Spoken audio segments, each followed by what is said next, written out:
Pinag-iisipan na ng European Parliament ang posibleng pagbaban ng pagbebenta ng armas sa United Arab Emirates. Yan ay dahil sa napag-alamang sangkot pala ang gobyerno nito sa malawakang masaker na nagaganap ngayon sa mga sibilyan sa bansang Sudan. Batay sa natuklasan, ang UAE pala ang siyang nagsusupply ng armas sa Sudanese paramilitary na Rapid Support Forces o RSF. Ayon yan sa Amnesty International.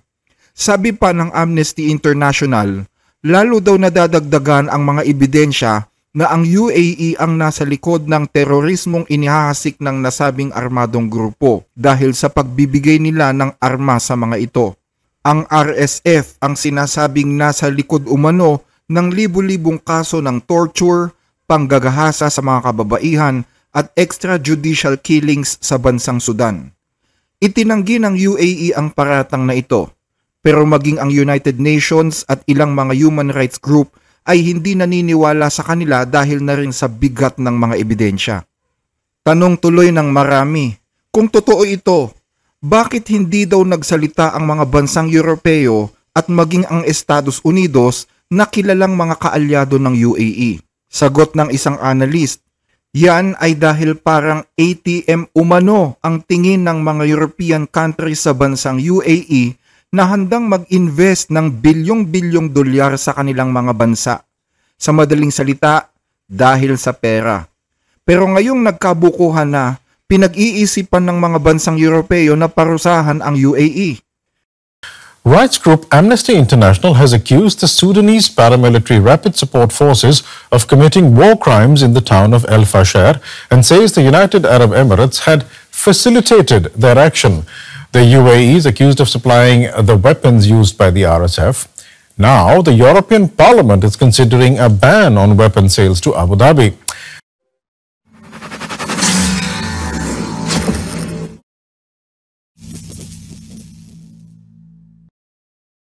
Sa bansang France, Italy, UK at maging sa US, bilyong-bilyong dolyar ang ipinupuhunan ng UAE sa real estate, negosyo, AI centers, football clubs at iba pa. Nag-invest pa raw ito ng mahigit $2 billion sa isang cryptocurrency firm na pag-aari ng pamilya ni Donald Trump. At bukod dyan, nangako pa ang UAE na maglalagak ng tumataginting na $1.4 trillion sa US economy sa susunod na 10 taon.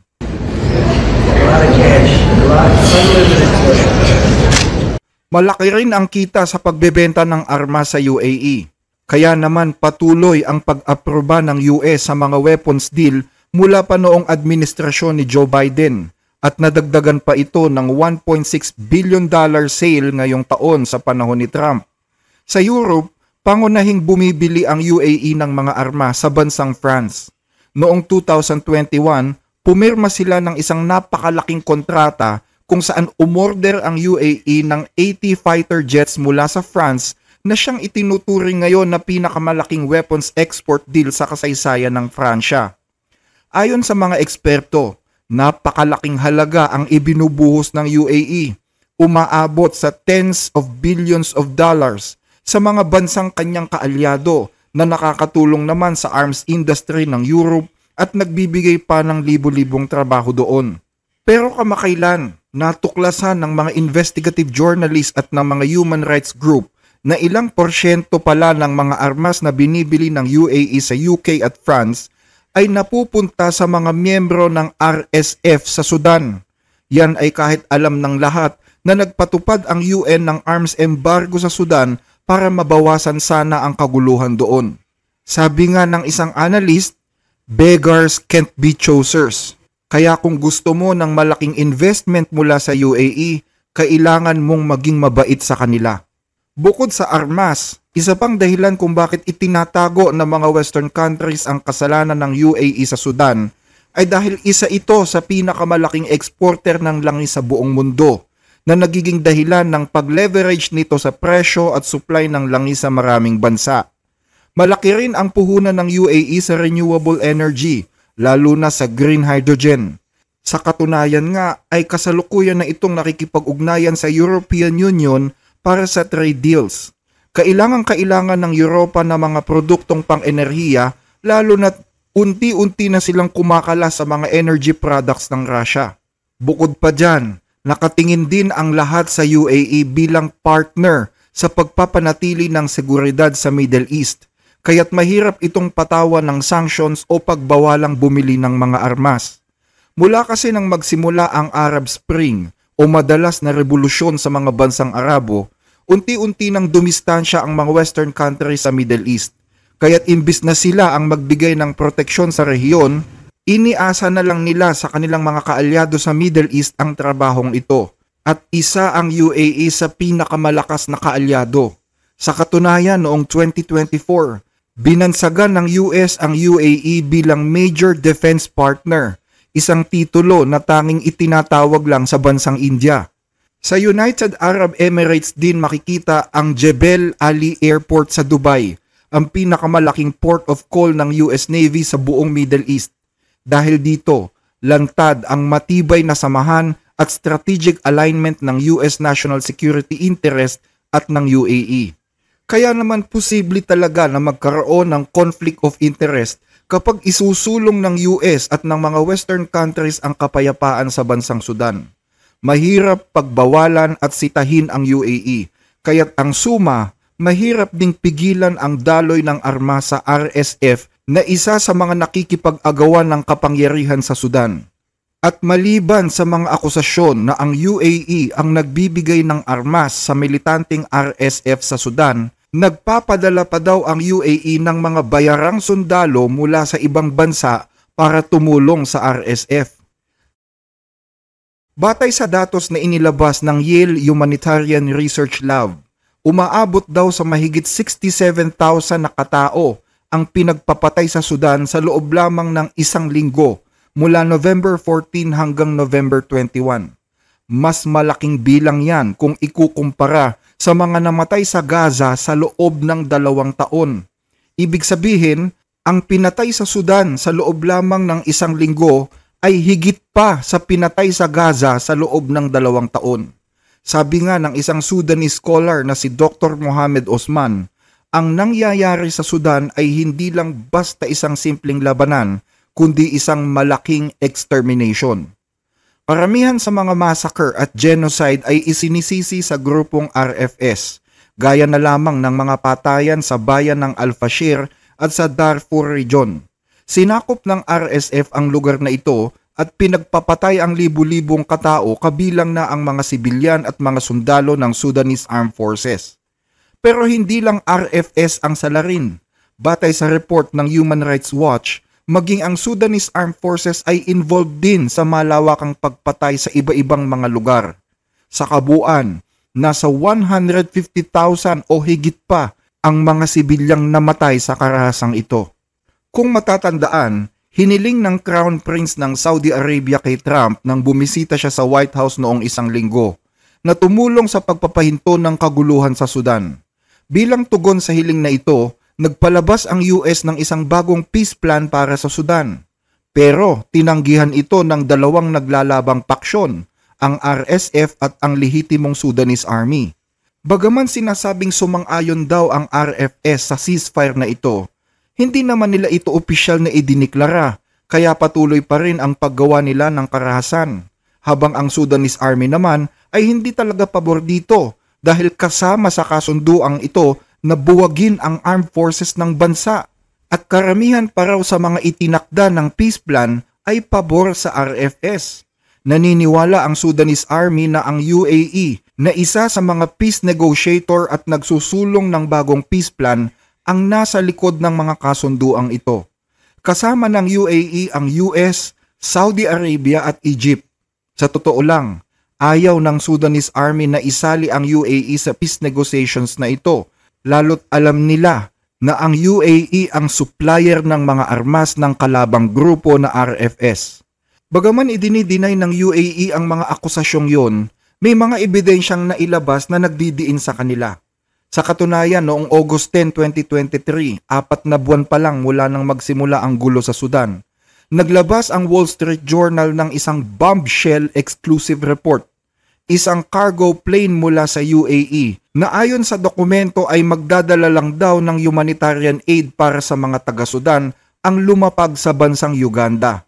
Pero natuklasan na sa halip na pagkain o gamot ang laman nito, mga matataas na kalibre ng armas ang nadiskubre ng mga opisyal. Pero pinayagan pa rin daw na makapasok ang eroplano papunta sa destinasyon nito dahil may utos daw galing sa taas na wag nang inspeksyonin at pakialaman ang anumang eroplanong nanggagaling sa UAE. Pagkalipas ng isang buwan, naglabas naman ang New York Times ng ulat na nagsasabing ang UAE ay nagpapatakbo umano ng isang lihim na operasyon para suportahan ang RFS. Kabilang dito ang pagbibigay ng matataas na uri ng armas at drones sa RSF, pagpapagamot sa mga sugatang mandirigma nila, at pag-i-airlift ng mga seryosong kaso para dalhin sa mga military hospital sa UAE. Sa kabuuan ay nakabase daw ang operasyon ng UAE sa isang liblib na lugar sa border ng bansang Chad, sa Ams Jarast, kung saan may sariling ospital at airport ang UAE doon. Sa katunayan, batay sa satellite imagery, halos araw-araw daw ay may dumarating na eroplano sa nasabing lugar. Matapos lumabas ang mga artikulo ng Wall Street Journal at New York Times, tuluyan ng bumaha ng mga ulat. Iba't ibang media organizations gaya ng Kenya's Daily Nation, UK-based Middle East Eye, at ang international investigative outlet na Bellingcat ay naglabas din ng mas detalyado at mas malalalim na investigasyon na sumusuporta at nagpapalawak sa mga naunang natuklasan. Noong buwan ng Oktubre, naglabas ang Middle East Eye ng isang investigative report tungkol sa operasyon ng UAE sa Somali Port City ng Bosaso. Ayon sa report na yon, sa loob daw ng halos 2 taon, dumaan sa port na iyon ang daan-daang libong shipping containers mula sa UAE at ilan sa mga ito ay may markang hazardous. Lumabas din sa mga report na ito na nag-hire ang UAE ng mga mercenaries galing sa Colombia para tulungan ang RSF at magtayo ng base militar sa Bosaso kung saan mayroon ding ospital na ginagamot ang mga sugatang fighters. Bien. Cargar. Asegurar. Tiene cargado. Asegurar. Apuntar. Para sa inyong kaalaman, ang kaguluhan sa Sudan ay nagsimula sa hidwaan ng Rapid Support Forces or RSF sa pangunguna ni Mohamed Hamdan Dagalo o mas kilala bilang Hemeti at ang Sudanese Armed Forces or SAF sa ilalim naman ng pamumuno ni Abdul Fattah Burhan, ang de facto ruler ng Sudan at opisyal na kumakatawan sa Sudan sa United Nations. Matagal nang gusto ng mga tao sa Sudan na makalaya sa pamumuno ng militar at magkaroon naman ng civilian rule. Parehong nangako ang dalawang grupo na ibibigay ito sa taong bayan, pero hindi ito natupad at nauwi sa agawan ng kapangyarihan. Pero ang maliwanag na tanong, ano ba ang napapala ng UAE sa pagsuporta nito sa RSF? Iisa lang ang palaging sagot sa tanong na ito, ginto. Oo, dahil ang Sudan ay may malaking deposito ng ginto na napakahalaga ngayon sa pagpapanatili ng ekonomiya ng isang bansa. Matapos ideklara ang independence ng South Sudan noong 2011, nawala sa Republic of Sudan ang 75% ng oil reserves nito, pati na rin ang 90% ng kabuuang foreign exchange earnings. Dahil dito, napilitang bumaling ang Republic of Sudan sa industriya ng pagmimina ng ginto. Dati nang alam ng bansang Sudan na mayaman sila sa ginto, pero wala silang sapat na resources para i-explore ang mga ito. Bukod dito, pinagbawalan din sila ng US na mag-hire ng mga international mining companies noong early part ng year 2000 bilang bahagi ng sanctions na kung wala sana nito, matutulungan silang ayusin ang industriya ng pagmimina sa kanilang bansa. Pagsapit ng 2012, ginto na ang bumubuo sa 60% ng kabuuang export ng Sudan. At ngayong 2025, 70% na ng export ng Sudan ay ginto.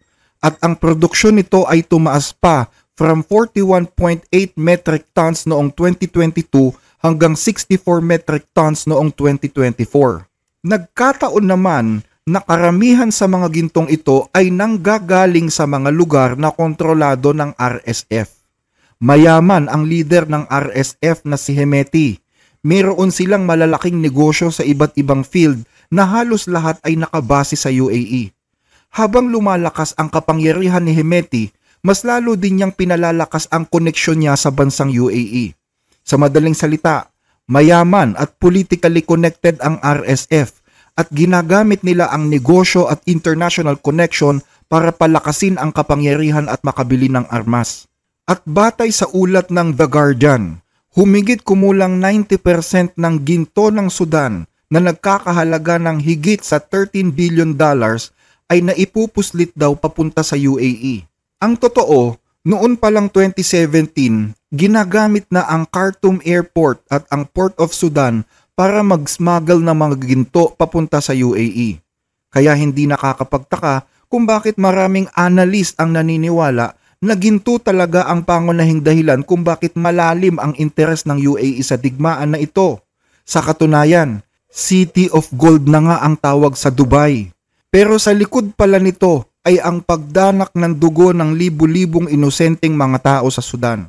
At maliban sa Sudan, involved din daw ang UAE sa mga malalaking hidwaan sa North Africa na may kinalaman din sa ginto. May mahigit 20 gold refineries at 7,000 gold traders ang Dubai. Nag-i-import sila ng higit sa 1,000 tons ng ginto kada taon at 2/3 nito ay galing sa Africa. Kaya naman karamihan sa mga importanteng airport sa Africa ay may regular flights papuntang Dubai. Kaya ngayon, pinaniniwalaan na hindi na basta kontrol sa kapangyarihan ang hangad ng dalawang naglalabang grupo sa Sudan, kundi maging ang kontrol sa mga lugar kung saan minimina at pinoproseso ang mga ginto. Pero syempre, hindi lang UAE ang interesado sa ginto ng Sudan.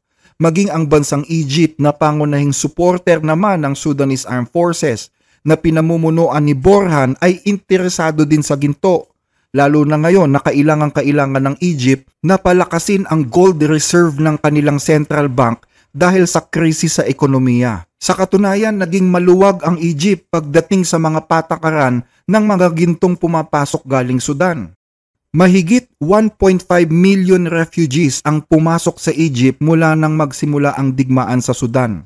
At alam nyo ba na marami sa mga ito ang ginamit para mag-smuggle ng ginto papuntang Egypt? Unstable na kasi ang ekonomiya ng mundo ngayon. Bawat bansa ay kinakabahan sa posibleng kahahantungan ng global economy sa future. Unstable na rin kahit ang Middle East. At mas maraming bansa ang gusto ng iwan ang US dollar, lalo na ang China, India at Russia. Kaya naman nag-iisip na ng paraan ang mga central bank sa mundo para makakuha ng independent currency para masiguro ang kanilang reserve. At ang gusto nila, ginto. Kaya naman hindi nakakapagtaka kung bakit nagkaroon ng isang organized human trafficking chain diyan sa Sudan. Bawat sasakyan na nagdadala ng tao papuntang Egypt ay may dalang maraming gold bars. Pero alam nyo ba na kahit pumapasok ang mga gintong ito papuntang Egypt, iisa pa rin ang pinakahuling destinasyon ng mga ginto, ang lungsod ng Dubai sa UAE, kung saan pinakamalakas ang gold market sa mundo. Sa madaling salita, ang ginto na nakukuha ng dalawang nag-aaway na grupo sa Sudan ay pareho lang nagtatapos sa kamay ng UAE. Kaya marami ang naniniwala na ang UAE ang pinakanakikinabang sa gulong nangyayari sa Sudan. At sa huli ay nakikinabang naman sa pera ng UAE ang kanyang mga kaalyado na mga bansa sa Europe at maging ang Estados Unidos. Ang pag-asa ng Sudan ay nakasalalay sa pagiging seryoso ng international community na pigilan ang anumang military support ng ibang bansa na may personal na interes sa Sudan. Kung tuloy-tuloy lang kasi ang UAE, Egypt at iba pang bansa sa pagbibigay ng armas at proteksyon sa mga nag-aaway na grupo, malabo talagang magkaroon ng kapayapaan. Pero kung magkakaisa ang buong mundo, maglalapat ng tamang sanctions, may tamang pagbabantay sa ginto at may tamang diplomatic pressure, pwede pa ring buksan ang pinto para sa tunay na ceasefire at para maibalik sa lehitimong gobyerno ang kontrol sa bansang Sudan. Ang Sudan na dati ay mayaman sa natural resources at pwedeng maging stable ay nakalutang na lang tuloy ngayon sa maruming laro ng ginto, kapangyarihan at geopolitics. Tanong ngayon ng marami, may lakas kaya ang mundo para pigilan ang digmaan at iligtas ang mga inosenteng tao doon? Sa huli, ang kapalaran ng Sudan ay hindi lamang nakasalalay sa mga tao dito. Nakatali na ito sa kung papaano haharapin ng mundo ang tukso ng ginto at kapangyarihan. Ang ginto ng Sudan ay pwedeng maging daan sa kanilang pag-unlad, pero pwede ring maging dahilan ng pagdanak ng mas marami pang dugo. Pero sa huli, nasa desisyon pa rin ng buong international community kung aling daan ang pipiliin nila para sa bansang ito.